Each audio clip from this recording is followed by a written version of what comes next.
So any significant program of curriculum reform must have multiple aims.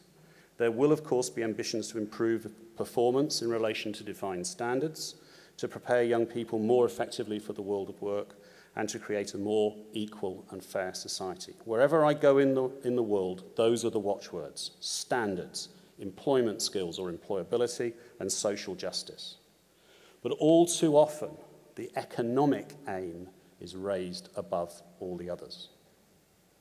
Now, Jerry Brunner, the great American psychologist, refocuses the mind wonderfully. He asks us to consider the following questions which should shape our thinking about the curriculum, that provide the key criteria which will enable us to judge whether a curriculum is fit for purpose of producing educated persons. His questions are: what is it that makes us human? How did we become so? How can we become more so?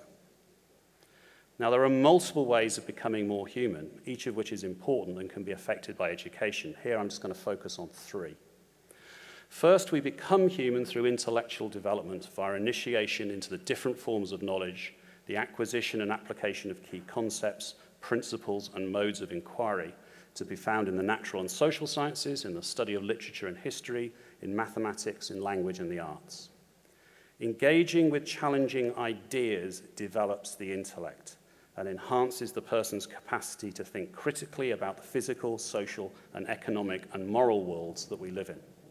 We emancipate ourselves through acquiring such knowledge and acting with it.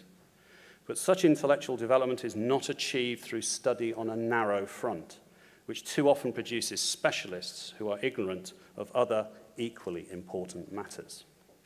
How does the Hong Kong Diploma in Secondary Education fare against this criterion of providing the means for intellectual development? Very well.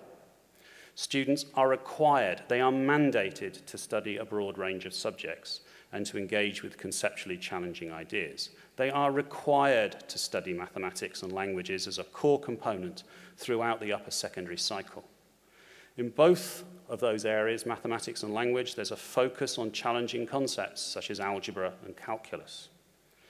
The opportunity to take elective subjects, again, as we found when we put the Hong Kong Diploma into the UCAS tariff, engages young people with intellectually challenging concepts. Finally, is a lovely model of assessment that sits there, which enables this fine gradation to be made so we can measure young people's attainment, taking account of the different motivations and capacities of young people. Second, becoming human requires moral seriousness, character. Part of what is distinct to being a person is the capacity to shape one's life according to what one believes is right, to take responsibility for the direction of one's life. Young people need to be helped to reflect on how they should live their lives, committing themselves to notions of justice, caring about the environment and other social and moral issues. They should ask seriously about what kind of life is worth living, what is worth pursuing as work or in leisure, while developing certain moral values, such as concern for those in trouble, and intellectual virtues, such as openness to evidence, argument, and criticism. Here again, I think the Hong Kong Diploma is doing really well. The liberal studies component, which I know has caused some controversy, of the core curriculum provides the vehicle for developing moral seriousness. It is unlike anything else I have seen in this area in terms of its depth and range. It's compulsory for all students to take as part of their program of study, and I celebrate that with you. Students are expected to enhance their understanding of themselves, their society, their nation, the human world, and the physical environment. Crucially, they're required to develop multiple perspectives on perennial and contemporary issues in different contexts, to appreciate and respect diversity in culture and views in a pluralistic society, and to handle conflicting values. These are laudable aims and objectives, but much will depend upon how students are helped to engage with and learn such difficult ideas and develop the appropriate attitudes and skills. Helping students to engage critically rather than just telling them facts, for example, requires immensely skillful teachers to enact such a curriculum in the classroom. And I'm looking forward to hearing and hopefully seeing eventually liberal studies teaching in action.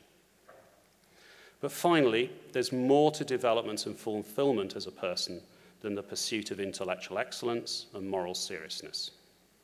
As the Royal Society of the Arts pointed out in their 1986 manifesto, Education for Capability, and I quote, "The idea of the educated person is that of a scholarly individual who is able to understand but not act. Education should also include the exercise of creative skills, the competence to undertake and complete tasks, and the ability to cope with everyday life. Educators should spend more time preparing young people for life outside the education system." This presents a broader view of excellence, with theory and practice integrated in intelligent doing and making, recognizing the importance of coping, creativity, and collaborating with others. These practical capabilities, the ability, for example, to face and solve problems, cannot be reduced to theoretical know-how. These are the sorts of capabilities that the great Victorian engineers, such as Isambard Kingdom Brunel, had. Didn't go to university. And they're highly valued by employers. However, too often this component of the curriculum is elaborated in what I call skills mumbo-jumbo. Huge long lists of to-do statements, and it doesn't do justice to this practical capability. How does the Hong Kong diploma fare here? If there is a weakness in most curricula that are termed academic, it's here. This is a really difficult part of the human development agenda to enact in schools if the focus is too much on examination results. Space is needed for young people to engage in practical activities.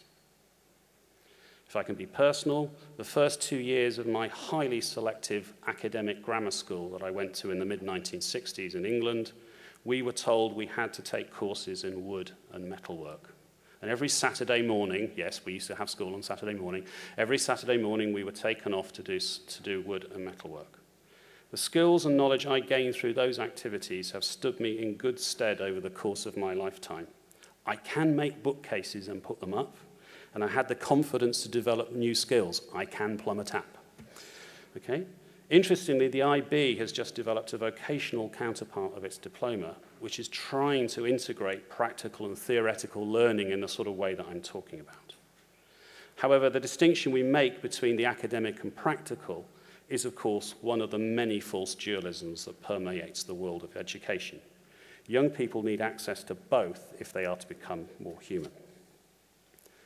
I think the secret to developing this component is not to write things down, not to specify things. It's about the way that young people are encouraged to engage with learning in the classroom and outside of it. Louis Biddle, the great American educationist, had a first law of education, which states quite simply, you can't learn something unless you're given the opportunity to learn it. If you want young people to engage in group work and value teamwork, then you have to put them into groups and tell them it's not cheating to actually be working in groups together on a problem. If you want them to learn how to communicate well, then you have to give them the opportunity to communicate, paying attention to what is being communicated and the purpose of the communication. So developing this component is once again about having skillful teachers who can enact this part of the curriculum.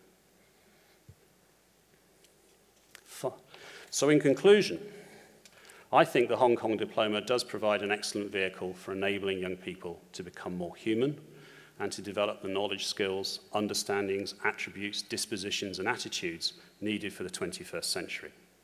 Intellectual development, practical capability to some extent, community participation, moral seriousness, pursuit of excellence, and self-awareness are all there. They're all in this curriculum. Graduates from the program will, I think, be well prepared for life, though of course that's an empirical question, and for progression to higher education and the world of work. And why do I think it's a sound, excellent reform? Because it took the issue of educational aims and purpose seriously. That was evident when I talked with my colleagues from Hong Kong as we worked to put the diploma into the UCAS tariff. I commend it to you.